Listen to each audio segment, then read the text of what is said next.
it is patch day for Battlefield 5. Update 4.6 is now available, and with it come a whole host of fixes, changes, improvements, and new content for the game.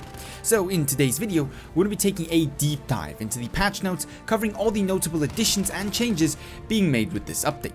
Before we get into the finer details, however, for those who just want a quick rundown, Update 4.6 brings the final and full version of Sudan on Conquest and Breakthrough, as well as Operation Underground, however not set to release until October. Additionally, we have major changes to UI for ammo, health, and repairs, making it much easier to identify the resources you need on the battlefield, while also making it easier for those support and medic players out there to help you when you really need them.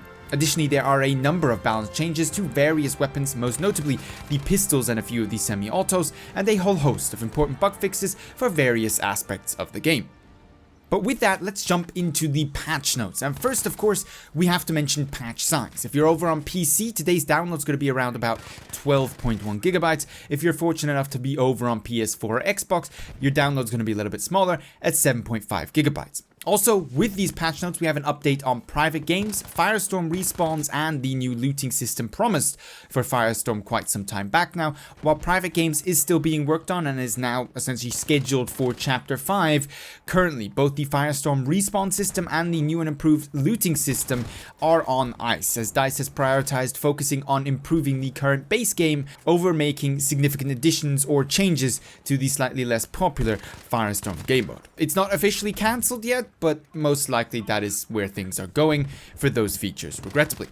Then in new content brought to us by Update 4.6, of course, as previously mentioned, we have Sudan on Conquest and Breakthrough, finally, more than 3 months after it was initially set to launch. Then we have new weapons, including the C96 Trench Carbine, the Madsen MG, and the Fliegerfaust anti-air gadget, those at least mentioned specifically by the devs. If you're wondering what exactly to actually expect from the coming months in terms of new content and specifically new weapons, I covered everything known so far to us, as well as the data mining information on the matter in my last weekly news roundup, so feel free to check that out if you want to know a little bit more on the subject matter. Also, as mentioned, we have Operation Underground, which now has been pushed back or reassigned to when it was originally set to come out in October. When exactly is unclear, but it supposedly is more or less in its final form now in the game files. Then in new or improved game mechanics and changes, we have some changes to movement while prone. So rapidly turning now while prone will trigger a slowdown far earlier than before. Now this is a little bit technical and I've tried to simplify it, but what it essentially means is that it's now going to be a little bit more difficult to quickly change targets, quickly change directions while lying down prone, somewhat restricting that gameplay just a little bit. DICE here have supposedly opted for slow and incremental changes instead of the massive changes that were initially set for the MMGs with this update. Hopefully we see a little bit more movement in the near future on this matter. Also, squad leaders will now show the direction in which they are looking on the minimap, which is an interesting bit of information for those who play actively in squads together. And of course, the largest amount of changes happened over in the logic and UI department for ammo, health, repairs, and some other gadgets out there. Firstly, to get the small things out of the way, spotting flares will now show their spotting radius to friendly players on the minimap, which is useful because you now know whether or not there's actually an enemy in that area and not just the person throwing up the spotting flare. Also, throwing and using gadgets such as grenades, health and ammo pouches, or even crates will no longer slow down the player as much or even interrupt their sprint in the first place. Speaking of those medics and support players, we have a whole host of changes to icons and communication between players on that matter. So when as player now requesting health, ammo, or even being low on health or ammo, nearby medics will show up on the minimap,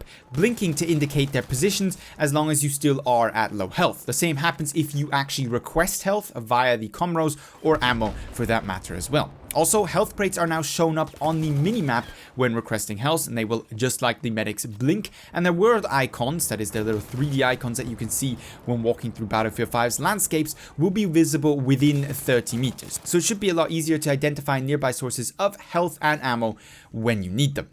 Also, relevant sources of health and ammo will be visible on the side of your screen with little distance markers to show you where to go when you need them or when you request health or ammo. Again, another change made to make it a little bit easier to find the resources on the battlefield you need. Lastly, now friendly medics and support players once more when requesting ammo or health or in need of ammo and health should be a little bit easier to identify as their kit icons will become visible from a little further away.